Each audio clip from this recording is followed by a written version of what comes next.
Hey Kristen, how you doing today? You good? How are you? I'm doing okay, thank you. Thanks for coming back. If that's okay with you, I like to jot notes down as we meet, just so I'm clear on what you're saying. I'm making sure that I get everything right. So if that's okay with you, I'd like to go forward with doing that. Okay. Okay. How are you hoping I could help you today? I don't know, I guess I got a situation that, I've got a couple situations. And, Okay. I'll talk about my roommate first.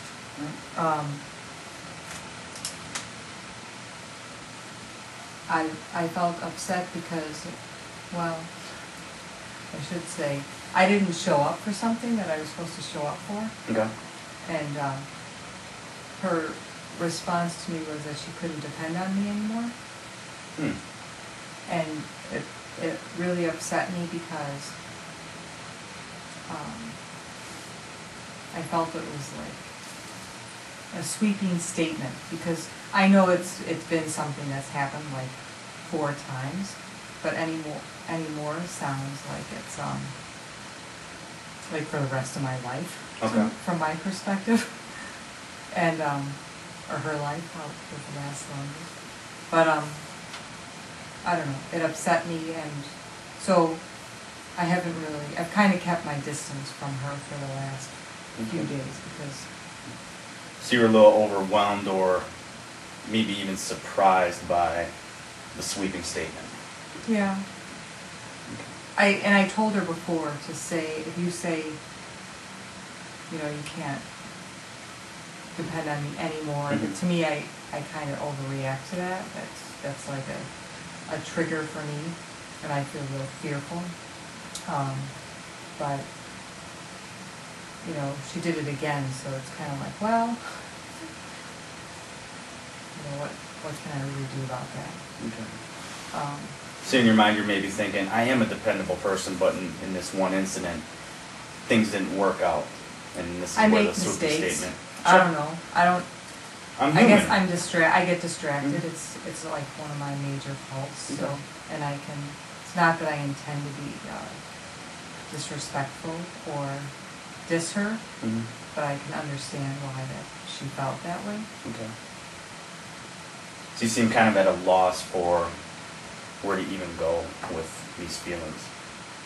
I feel angry, and I just feel like I put up a wall because I don't know, maybe I feel self-righteous, or maybe I feel resentful, you know? I don't know, maybe I'm nurturing those feelings. What's that like for you when you put up that wall? I don't know, I guess I feel justified, or kind of like, screw you Okay.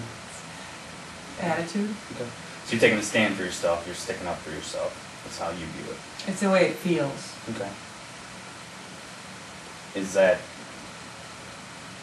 the way it feels and looks, or just how it feels inside?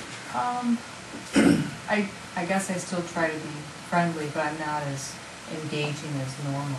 I don't really go to her and share about things. Okay. And I don't really try to be around when she's around, so Okay. I keep my distance.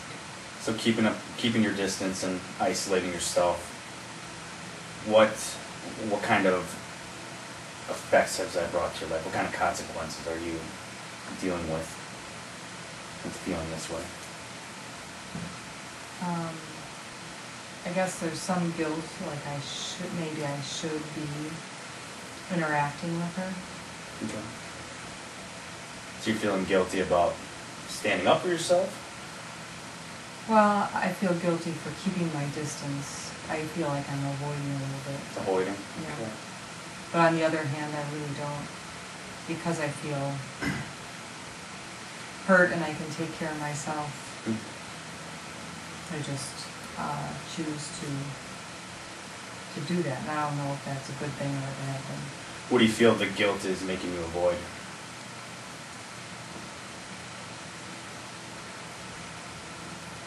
I don't know if I understand that question. You said you feel guilty. Yeah. And part of the reason you feel guilty is because you said you're avoiding. And what I'm wondering is, that feeling of guilt, if it's keeping you from or keeping you avoiding something, what is that you're avoiding? Well, I'm avoiding being around her. Being around her. Okay. And this is a roommate, correct? Housemate. Okay.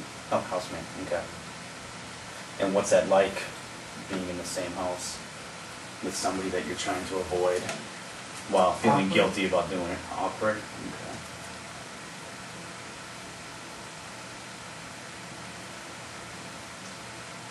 So is it safe to assume that you you value friendships and relationships, Yeah. and this might be very difficult for you?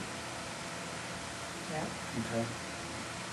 Can you give me, let's say I was video recording the whole incident. Can you kind of share with me? You kind of gave me the little synopsis of it, but what did the situation look like in itself? She was waiting for me, Mhm. and I went outside. I thought, oh, I'll take a walk. Mm-hmm. I'll go outside. And I didn't look at, I looked at the clock earlier, and then I did some things. I watered the plants, and then I went outside, and I thought, oh, that's a good idea. I'll take a walk. I got enough time. I didn't think it was as late as it was. So I put too much in the time that I thought I had, and I underestimated the time. So when I was walking, then I realized, oh shit, I gotta be home. Okay. And so then I ran back home, and I was 10 minutes late.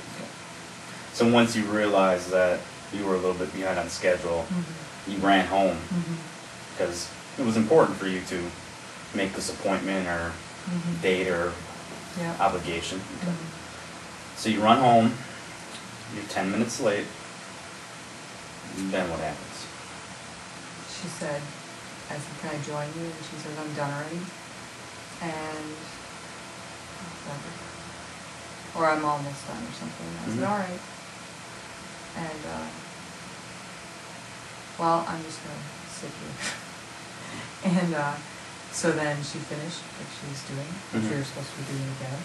And I said, I apologize. And she said, what happened? I said, I went outside and I lost track of time, and I'm sorry.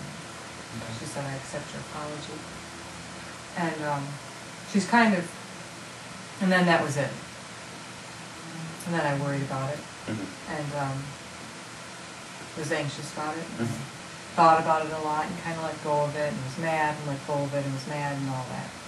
So you went through quite a few different emotions while right after it happened. Yeah. Okay. And she's been very sort of nice, or like kind of tried to reach out to me, but I'm kind of like, shut off. Okay. yeah, I'm just not. I'm friendly, but I'm. And what was the statement in the whole event that really, it? You're she not said dependable. it. Okay. So she I says. I can't depend on you anymore. Okay. So she says that, Christian, I can't depend on you anymore, and immediately, it sounds to me that the wall went up right away. I just felt crushed. You felt crushed? Okay. What did you make of the situation when she made that statement to you? What were your first interpretations of what she was saying, or, what kind of meaning did you pull from the statement that she said?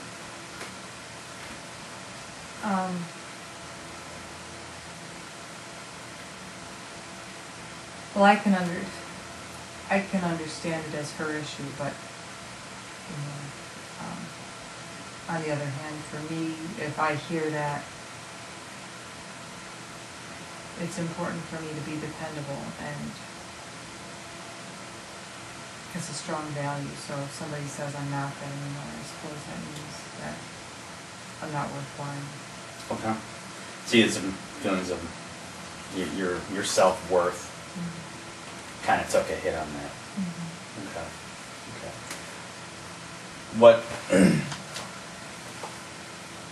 What was, after that came out and you start having these feelings of, your self-worth kind of declines, what's that like for you when your self-worth, or some people say self-esteem, takes a hit like that? I guess, like I said, I just felt crushed. I felt defeated. I felt depressed or sad. And, rejected maybe. So I'm no good. Maybe I'm not reliable. I can't do anything right. Pretty much. Maybe I'm selfish. Yeah. And have these feelings been pretty constant since the situation? No, I haven't really paid attention to those. I've been more pissed off. Okay. What's that like for you, opposed to maybe feeling down about your self-worth? What does "I'm pissed off" look like in Kristen's world? This means I don't need you, I don't need anybody. So maybe some more of that isolation, maybe a defiance. Coldness. Okay. Withdrawal. Okay. Maybe on my own. Thanks. Okay. Now, are those feelings just, is it given towards that one person, or once these type of things happen, is it your whole surroundings? I think it's just toward her. I've been tired otherwise, but I don't think it's going toward anybody else. Okay. You've been tired from the emotional stress? I don't know. Not sure. I don't know about that.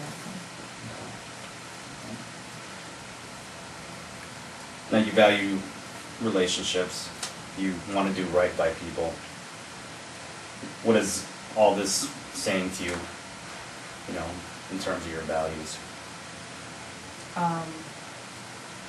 You have what you value, but you're getting messages that you believe that are damaging your self-worth.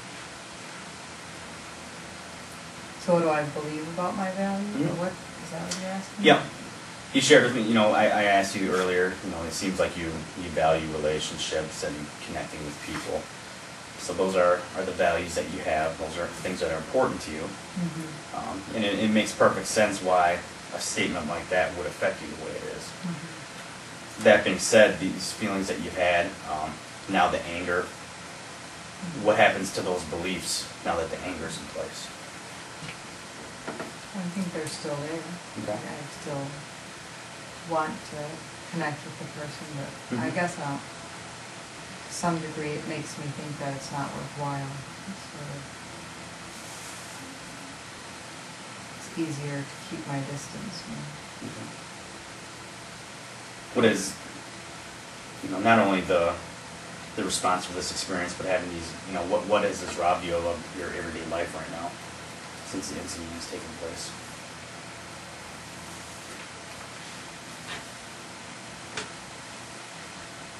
I don't know, it's hard because part of it feels like I have a right to how I feel, and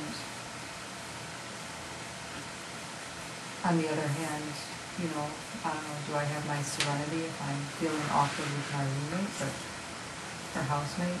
Okay. I guess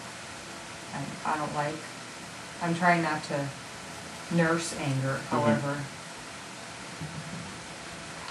that's the way that I feel, and maybe sometimes things just take time, and maybe after a few days I'll be over it, maybe. Okay. What, you described having, some feelings, and then the anger has kind of taken over. What's the anger, what are you getting out of being angry about this situation? How's it helping you?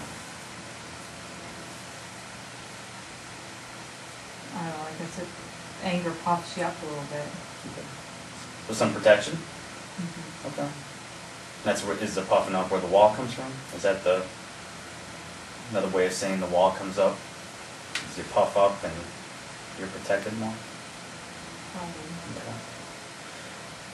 And the statement that was made, it clearly has affected you. And like I said before, the values that you have